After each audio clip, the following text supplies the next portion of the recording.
banyak tuh, banyak. Yang baik-baiknya juga.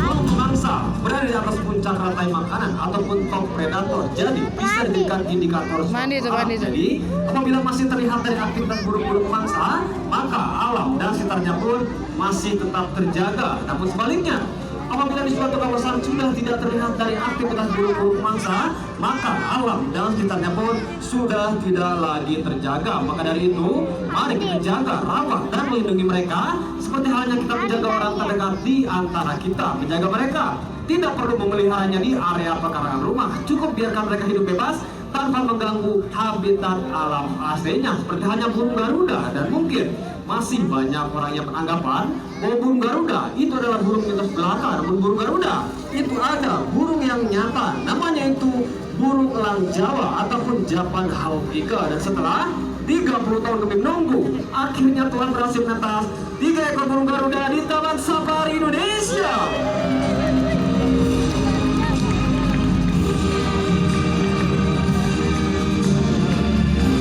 Bagus tuh burungnya tuh. Ini merupakan anak burung Garuda di Taman Safari Indonesia yang pernah lahir di situs Parteasi. Dan apabila Anda ingin ikut serta dalam menyelamatkan satwa-satwa liar ini, maka jadikanlah kami Taman Safari Indonesia menjadi destinasi wisata Anda, keluarga beserta kerabat. Karena kami Taman Safari Indonesia sebagai lembaga konservasi ex situ yang punya fungsi dan tugas untuk menjaga, merawat, dan melindungi mereka agar tidak terhindar dari kepunahan demi masa depan anak cucu kita nanti. Dan tentunya jangan biarkan mereka punah, karena sekali mereka punah tidak akan pernah tercipta kembali. Apakah kalau kita mau mereka semua punah?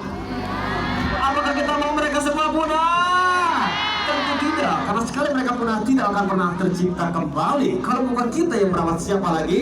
Kalau tidak dari sekarang, kapan lagi? Kita peduli, semuanya pun pasti akan lestari. Save our planet and save our wildlife.